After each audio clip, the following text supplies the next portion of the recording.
ለዚህ ጊዜ ስላደረሰን እግዚአብሔር ይመስገን። ዶክተር ሄርዳል ለዓለም ሊያሳዩ የፈለጉት ነገር በጥንት ዘመን ከአፍሪካ ተነስቶ የደንገል መርከቦች ሰላማዊ ውቅያኖስን በማቋረጥ ከአሜሪካ አህጉር ድረስ ይቻል እንደነበር ነው። የኖርዌይ ዶክተር ይህን የታሪክ ሂደት ለማረጋገጥ ደንገል መርከቦቹን በተመለከተ ጥናታቸውን በጣና እና በዝዋይ ሐይቆች ላይ በመጀመር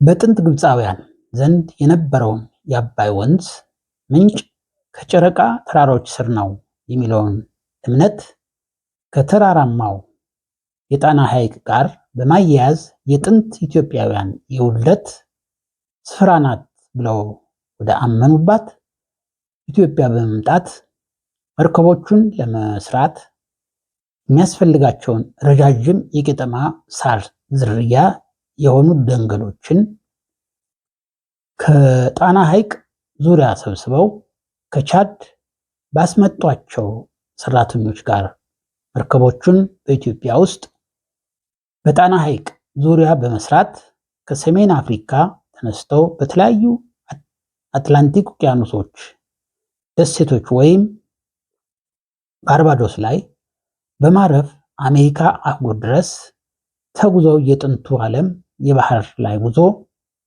እውነትነት በባህላዊ መንገድ በተሰሩ የደንገል መርከቦች ማረጋገጥ ችለዋል። የጉዞው ስም ራ ጉዞ በመባል ይታወቃል። ራ ከሚለው ቃል ጋር ተዛምደው የሚተረጎሙ የኢትዮጵያ ውስጥ የሚገኙ የቦታ ስሞች ለምሳሌ ራማና፣ ቋራ የሚሉ ቃላት ናቸው። ቋራ የደንገል መርከቦች መናኸሪያ በሆነው ከጣና ሐይቅ ምዕራብ ዳርቻን ይዞ የሚገኝ የቦታ ስም ነው። ቋራ በጥንት ግብፃውያን ሂሮግሊፊክ ጽሑፍ ሲተረጎም የአምላክ ራ በተጨባጭ ነገርነት ወደ ማይጨበጥ አካልነት መለወጥን የሚያመላክት ቃል ነው ሲሉ የቋንቋ አዋቂዎች ይናገራሉ። ስለሆነም ሂሮግሊፊክ ጽሑፍ ከኢትዮጵያ ታሪክ ጋር የተገናኘ መሆኑን ማወቅ ተገቢ ነው።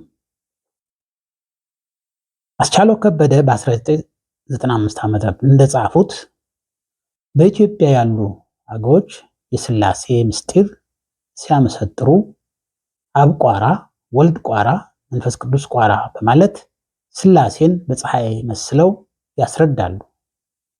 እስካሁን ከተተነተነው ታሪክ መረዳት የሚቻለው ከአማልክት ምድር ኢትዮጵያ ከቋራና ጣና በኤርትራ ባህር ወይም በአሁኑ ጊዜ ቀይ ባህር በኩል የኔተር ወይ ፑንት ኑቢያ ከምት ህዝቦች ኢትዮጵያውያን ከአፍሪካ ተነስተው በደንገል መርከቦች ሰላማዊ ውቅያኖስን በማቋረጥ አሜሪካ አህጉር በመድረስ በአሜሪካ ለተፈጠረው ስልጣኔ ትልቅ አስተዋጽኦ ማድረጋቸውን ነው።